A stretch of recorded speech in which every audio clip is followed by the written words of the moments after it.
اللهم صل وسلم وبارك على سيدنا محمد. عاملين ايه يا بنات؟ وحشتوني جدا جدا جدا. ايه الاخبار؟ بعد الحمد لله. لما خلصت نكد على ابو مروان وقاعدة همدانة ومكسرة وطالع عين اهلي، اعمل ايه؟ قعدت افكر اقوم اجيب الواد اذاكرله واقعد اضرب فيه، ولا اجيب ابو مروان اضربه برضو. انا حسيت كده بملل رهيب وزهقت من الاتنين والله. جيت عامله ايه؟ قلت بس رمضان داخل عليا وانا تعبانه، اقوم ايه؟ انضف حله. مين يعرف الحله دي يا بنت؟ صحيح لو النبي مين عنده في جهازه زي دي؟ اكيد ما عندكمش عشان انتوا على الله حكايتكم. لكن انا الحمد لله الحمد لله. يعني ام احمد ادتهاني الحمد لله وقالت لي ايه؟ ظبطيها واستعمليها. فانا ايه؟ خدتها بقى وزي ما انتوا شايفين قلت بس انا لازم ارجعها جديدة عشان اتعيق كده وسط جيراني وبتاع، وبدل ما انتوا ايه كل ما اطلع بالطاسة بتاعت الزيت تقعدوا توجعولي دماغي، ودي طاسة تطلع بيها وبتاع. فانا ايه؟ قلت بس جبتلكوا اهو اللي مش موجود كله عندكم عشان هقعد اعاير فيكم. واللي هتتكلم او تبعت لي كومنت تاني والله العظيم بص هضربها على بقها. المهم يا بنين زي ما انتوا شايفين كده، قعدت بقى جبت بتاع مذيب الدهون ده زي ما انتوا شايفين، وقعدت ارش. ما استخسرت والله ما استخسرت. انا مش هقول الكلمه دي تاني في اي فيديو عشان مش راضيه تيجي اساسا. المهم قعدت ارش. تمام. وبراحتي بقى اهو. هو ده، يلا بعمل لكم اعلانات مجانيه. هو البتاع بتاع ستريت. المهم زي ما انتوا المنتج ستر ماشي زي ما انا قلت كده بالظبط. ده بقى تقعدي ترشي وايه. ولقيت الجوانتي ده فقلت ايه؟ يلا يلا عشان ما بوظش ايدي برضو، عشان انتوا زي ما انتوا عارفين انا بهتم جدا بايدي. وجبت الحلة اللي انتوا بتقعدوا برضو تقولوا لي دي حلة وده منظر وده بتاع وده منتج تاني. طلع يعني الصراحة هوريكم بقى الفرق بين المنتجين في الآخر. استعملت المنتج الأولاني اللي هو ستريتي ماشي في الحلة دي الكبيرة، والمنتج التاني استخدمته في الحلة الصغيرة اللي انتوا بتقعدوا تقلسوا ماشي. فايه قعدت بقى ادعك فيها بس مش كتير والله، هي لغاية اما الجوانت اتقطع يعني ما قعدتش ادعك كتير الحمد لله. تمام. وبصوا كان في كمية دهون يعني تقولش كنا بنقلي فيها بني ادمين. المهم ايه؟ قعدت انضف من بره ومن جوه ان الدهون تطلع او المادة تعمل حاجة. تقريبا كانت ايه؟ يعني يلا هيروحوا من ربنا فين؟ يلا كان مبلغ والله، جبت الرشاش ده بمبلغ. المهم ايه؟ اهم حاجة نظافة بيتك. انت شخصيتك تبان في ايه؟ في نظافة بيتك. ليه؟ زي زمان كده كنت تلاقي الامهات طالع عينيها وتعبانة وتقول لك مش قادرة واخدة مسكنات اديني. يعني الصيدلية كلها واخدة المسكنات بتاعتها، وتلاقيها قامت هوب نطت كده واخدة السجادة غسلاها، واخدة معرفش المطبخ كله بالبوتاجاز وغسلاه، طالعة غسلة السلالم كلها بتاعت العمارة، مع ان العمارة مش بتاعتنا، بالعمارة اللي جنبينا شمال ويمين ما تعرفش.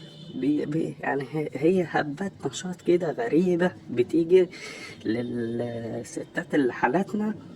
ما تفهمش والله ما تفهم. ده عفريت، ده رجب عفريت النشاط. مع ان ايه بقى يعني ابني الولية يجي يقول لها عاوز سندوتش جبنة، تقول له يا ابني انت مش شايفني متكسر؟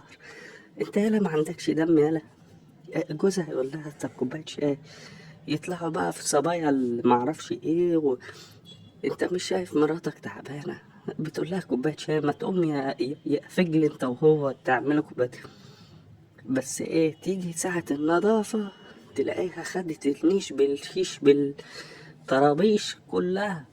هاتك يا دعك وهاتك يا غسيل. يوم الجمعة هتلاقي ايه السجادة شغالة قبل الأذان. الفجر يأذن من هنا وتلاقي الولية قامت خدت الغسيل الناس ولادها بجوزها يبقوا نايمين يصحوا يلاقوا نفسهم على الله حكايته عريانين، مش لابسين أي حاجة، مستغطين. اه والله لما بقول لكم كده الواحد يقوم يعني يكون لابس ترينج ولا حاجة، يصحى ما يلاقيش نفسه لابس حاجة. ليه؟ عشان الحاجة بتغسل. يعني والله العظيم الستات دي اللي حالاتنا ما تفلهمش اللي بيلبسوا. المهم ادي الطاسة التانية، يعني الحمد لله المنتج التاني ده ما طلعش ليه اي لازمة. وبرضو هسيبها لكم فجأة في الاخر، انهي منتج اللي نضف الحلة وانهي منتج طلع فيستك. بس زي ما انتوا شايفين الحلة دي، يعني بصوا ما فهمتش هو بيعمل ايه. يعني الحلة تقريبا كانت بتبوظ وانا مش واخدة بالي، ده فرحة امي بيه.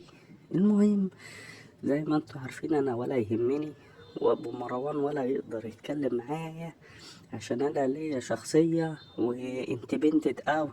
لا انت بنتت على الاخر يعني، فانا ولا تفرق معايا شيء. والله ما ده كل ده من ساعة ما اتجوزها وجبنا مروان وانا لسه ما وريتهوش الوش التاني. انتوا عارفين طبعا الستات كلها عارفة الوش التاني ده. الوش التاني ده يعني ربنا ما يوريهولك. ويعني ويا بنات يعني يا ريت ما تطلعوش على كتير الوش التاني ده، يعني فاهمة؟ عشان بس ايه، صحتك اهم حاجة، صحتك. اما الرجالة ولا تفرق معاه ولا يشغلونا. المهم ايه، زي ما انتوا شايفين جبت بقى الايه البتاع من جوه وقلت بقى ايه انضف الكلام اللي هو لازق ده. تمام. والله انا اللي كنت شغالة بس عشان اهو شفتوا البتاع برضو. الدهون لما بتتساب زي الراجل كده لما ما بيتحاسبش تلاقيه لزق وتبت وبقى رخم. فيعني دي زي دي لازم كل شوية تحاسبيه وتقرفيه لا يلزق كده. المهم قعدت اعمل وامسح مع انه والله ظهري كان مكسور وحاجة، وكنت لسه بطبخ وبتاع. بس هفتني بطاطس، انا هفتني بطاطس محمرة، قلت والله لازم ولا بد اقوم اعمل لي ايه طاسة البطاطس. هي دي ايوه دي طاسة البطاطس، انت تحتوي. ايوه دي طاسة البطاطس. وايه وقلت لازم اروق عليها واسنجفها كده عشان تبقى ايه دي ازاي يذيعوا حاجه زي دي. المهم ايه قعدت اروش. دي رجلنا ابو مروان على فكره، يعني عشان ما حدش ايه ياخدوا دماغه وتوديه في حته تانية كده وما نعرفش نجيبه. المهم ايه قعدنا ننضف يا جدعان، انا وابو مروان، ما انا مش هسيبه يقعد يفخد لي هو قدام التلفزيون وانا اقعد افرك في الحمام لوحدي. طبعا ده تكملة الكورس ده، انا كنت مديها كورس رخامة يطلع من نافوخ. المهم زي ما انتوا شايفين كده ده كان تقريبا كنت بقلي بانيه ولا معرفش. المهم انا دي نسيتها في عفشي من بعد ما خلفت الواد مروان، نسيتها بقى. يعني اهو بصوا بقى النظافة، شفتوا الفرق. ده الرشاش اللي اسمه ستيبيكس ده. المهم الرشاش اللي انا وريته لكم بص خلى التساطيل والله العظيم بقت تبرق كده وحاجة يعني. حد عنده حاجة زي دي؟ والله استحال. وما تفتيش ما عندكمش. هي بصوا شفتوا سكان ابو مروان بسم الله ما شاء الله على نشاطه. كنت عاوز اقدم له في نادي الملحة بس مش هيقبلوه. المهم وادي الغطا والبتاع حاجة ايه تشحن. بص النظافة، والله انا خسارة يا سلام، الواحدة بعد ما تهد نفسها وتهد جوزها وتهد البيت كله بتبقى قاعدة سعيدة كده، شعور غريب والله. بصوا بعد ما عملنا وبتاع مالكمش دعوة بقى باللي حواليه ده، اللي حواليه ده ما فكوا. انا مش هقعد افرك نفسي صبح وليل يعني. المهم زي ما انتوا شايفين كده البطاطس طلعت تحفة تحفة تحفة، بسم الله ما شاء الله عليه. والنبي هتحيسي رايحة فين منك ليه؟ اعملي سبسكرايب ولايك يا ما تخلينيش بقى ها.